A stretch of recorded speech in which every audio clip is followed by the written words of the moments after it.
Peut sans doute aider justement à redonner le goût de la lecture à travers, bien entendu, des comportements qui évoluent avec le temps en 2021. L'autre difficulté, en dehors du coût, on le sait, c'est bien entendu la désaffection, sans bien entendu généraliser, mais la désaffection pour la lecture. C'est le cas en Tunisie, mais pas seulement. En tout cas, il y a une enseignante qui l'a constaté et qui a décidé d'agir. Notre correspondante ici à Tunis, Maureen Mercier, est allée à sa rencontre. Reportage.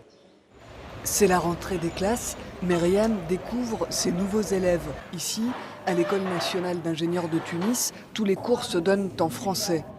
Voilà, ça c'est la formule que vous allez utiliser. Année après année, c'est le même constat pour Myriam.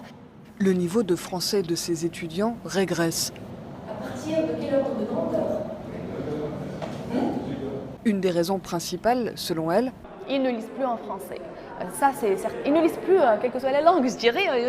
Ils ne lisent plus en arabe, non plus en anglais ou en français. Vérification avec Fatem, 21 ans.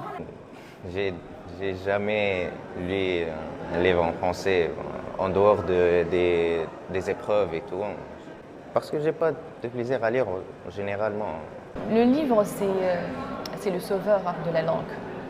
Et c'est pour ça que je fais ces vidéos pour réconcilier un peu les jeunes avec la lecture aussi. Des vidéos qu'elle enregistre chez elle, sur son temps libre. Je vous parle aujourd'hui de La Main Ardent, un livre de Yemen Maneri paru aux éditions Elisard en 2017.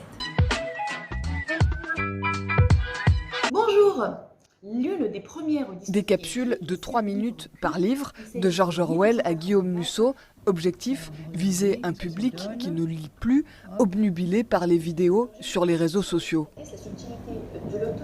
Surtout maintenant, les influenceurs et influenceuses qui font les buzz présentent, vous trouvez que ces gens-là ont 10 milliers d'abonnés alors qu'ils présentent le dernier produit cosmétique, le dernier, je sais pas, la dernière mode dans les vêtements. Vivez votre jeunesse, mais n'oubliez pas le livre. Il faut qu'il y ait les deux côtés, il faut qu'il y ait un certain équilibre sur les réseaux sociaux. Et moi, c'est ce que j'essaie de faire, voilà. Drôle, tragique. Et si nous revenions quelques années en arrière 2011. Ce qui importe à Myriam, transmettre le plaisir de lire au fur et à mesure de ses propres lectures. Et à notre livre. Au revoir.